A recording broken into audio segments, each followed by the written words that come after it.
do is go through the roll call. Jesse will state on the record that we do not have a quorum. Be the voting. What we can do at that point is have a, we can still have a meeting, but there can be no record or no voting one way or the other. Okay? All right, Sean Witherden. Here. Jeffy.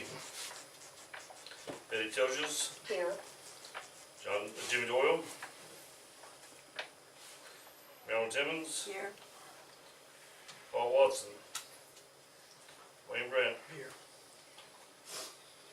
Okay, you have 3 of the aldermen. You do not have a quorum. Once again, there's no voting and no decision making at this time. Okay, at this point, sir, I'd like for you to introduce yourself. My name is Rodney Christensen. I'm a regulatory specialist with the Corps of Engineers. Office is in Warsaw, Missouri.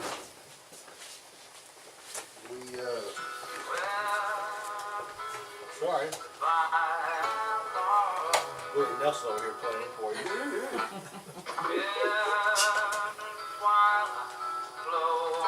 Seven Spanish Angels, great song. But we regulate work in waters of the United States, Okay. which would be these are jurisdictional waters we determine to be jurisdictional. It can be stream channels or wetlands. Okay. We also regulate in the ocean, so many miles offshore. But anyway, in this area of the country, we're talking about stream channels and wetlands. We regulate fill material in those, so we issue permits to do any type of work that would require fill material to be placed in our jurisdiction. Okay. And you would specifically outline, if we wanted to, hypothetical example, if we wanted to reroute a water flow, we would have to go through you all and get the proper permits. That possibly require a permit. Okay. And we will entertain any permit action. We're neither an opponent or proponent of any action. We're just a regulatory agency that would issue a permit if it is in the public's interest. Okay. Okay. Now, we do have, we've got, John, Yes. a couple of waterways, or a couple of creeks. I was the one, Rodney John Doyle. I contacted you by phone. We have a couple areas in town that the city's entertaining possibly doing some work in the creek, okay? And this work would consist of, I'm going to say, removal of material, maybe addition of material, grading. We have some ponding areas maybe we would like to get rid of, and go through the process of, if you could explain to them how you guys determine what you see as jurisdictional, who can determine the water jurisdictional, and if you don't mind, I think the plan is maybe to take a short field trip, maybe 2 blocks this way and 1 block that way, to look at that. For sure, 2 specific areas that, okay, up to 3, very close, not very far. I mean, probably 30 minutes at the most to see all of them. But could you tell them who can determine if the water's jurisdictional? The Corps itself is the ultimate, will make the ultimate determination on where jurisdiction starts and ends in the waterway. There's many factors that go into determining a stream channel and its jurisdiction. It has to have a visible ordinary high water mark is our main determining factor when we're on site. That just means that there's enough flow in the channel during the year to create an area that will generally be barren of woody vegetation. You can get some annual vegetation in a channel when it dries up. But we go out on site and look and determine if there's an ordinary high water mark. If there is, that's where we regulate fill.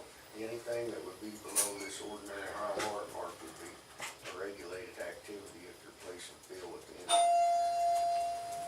the Corps at this time does not regulate excavation by itself because it's not a deposit of fill material. It's possible to go in and, like, if you're a drain of a pool or whatever, to excavate that material without placing fill, and you would not need a permit for that. But that's also something that we get into with a lot of people, especially gravel excavators, where they're actually pushing material and redepositing it in the creek channel, and they do create a regulated activity. But it's possible to excavate by itself in a one-step operation, remove the fill and not redeposit it in a channel. You just remove it and it's gone. Okay. So there's work that can be done in creek beds as far as removing stuff, as long as we're not depositing stuff back into the same creek. Okay. And when you say place fill, I'm gonna give an example of possibly a gabion basket on the side for stabilization.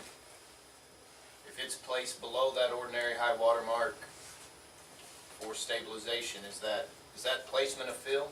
That's placement of fill. It requires a permit. Okay. You know, we do have, there are 45 or so what we call nationwide permits that nationally we've already determined that they're not, that these kind of activities are not going to be a major impact on waterways. And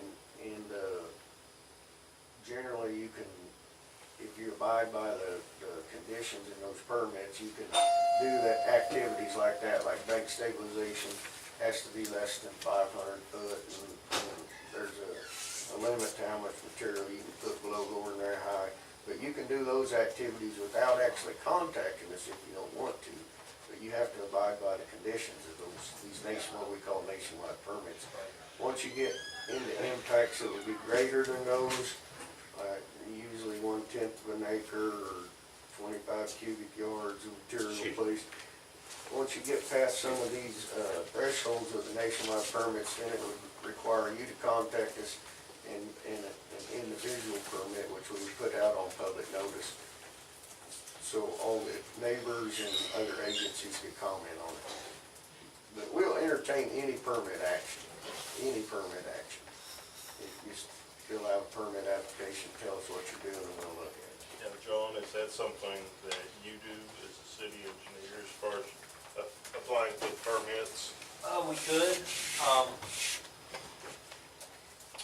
I got a question for you. You being, I know you go to numerous cities and you see several. Some of these cases, the city currently does not have access easements and does not own the property. Okay. So we're going in on what I would say, I guess legally you would be trespassing without an easement, but who would apply for that easement at that point? Would the property owner apply for the easement and the city do the work, or how does that generally tie in your experience? We'll issue a permit to anybody that applies for it, but our permits do not grant trespass rights. Right, right. So we need to establish that right of access. You would have to get permissions. Or the landowner could apply for the permit and do the work without, okay. Okay. And the Gideon's basket, I presume that's That's one of those, it's just kind of rectangular in shape, and they fill with large riprap, oversized rock, Yeah. and it sits on the bank and stabilizes the bank, and they got filter fabric Keep it on the from- backside, right? keep it from falling in. Stabilizes a bank. Okay.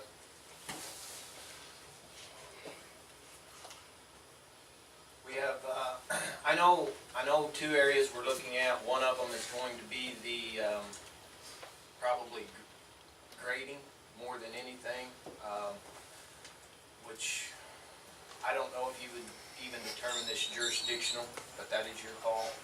The next area we're looking at is probably more of a bank stabilization, okay? project, I would assume. I think that's the concern down there more than anything. Down on Sixth and, Mike Elm. Watson, Mhm. yeah. It's on the downstream side of a culvert, so. Yeah. What about the tree removals? Yeah, what about cutting the trees out of the creek? That's what's causing a lot of the flooding. We don't regulate it as long as you're not dozing them. Pushing them, just sawing them? You know, we don't regulate chainsaws. Okay. On that bank stabilization, if we choose to do that, you will see that in some of this area, there's some trees. Will that be covered under the permit? We'd like to push them if we go with the stabilizing the creek, if that makes sense. They're gonna, as we put those gabions in there, I'd like to stair step it back, and those stumps that would be cut would be in the way. If that makes sense. Yeah, that would be covered under the permit. Okay. Yeah.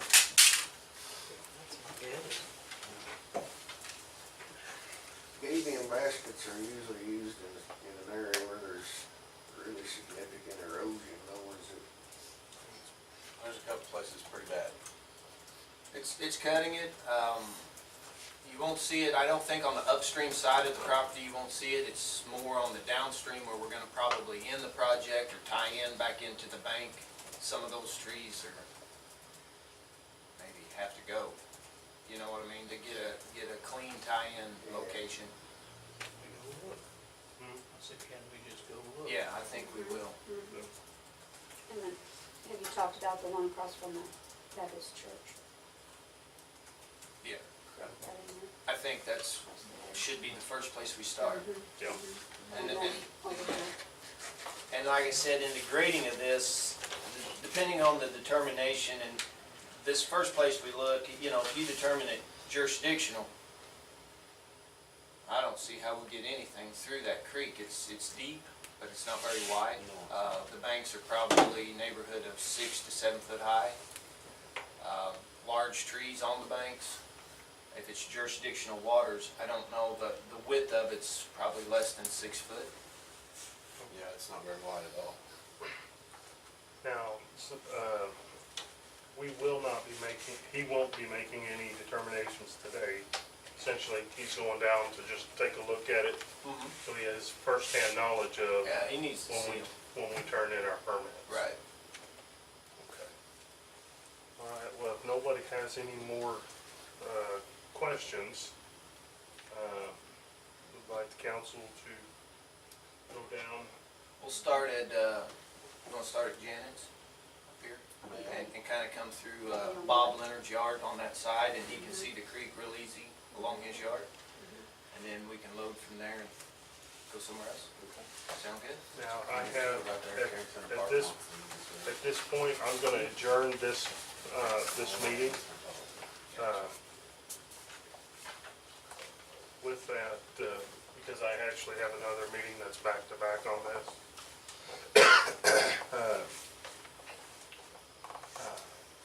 Then, for you all that want to discuss it further, you can do so individually and do some more with John, okay? All right, now, we just need a, I'll make a motion, we adjourn. okay, A second. okay, all right, we're adjourned. I'm gonna go ahead and leave this here for you. There's an application, it's a brochure we sometimes hand out to potential applicants, especially a little bit. All right, great.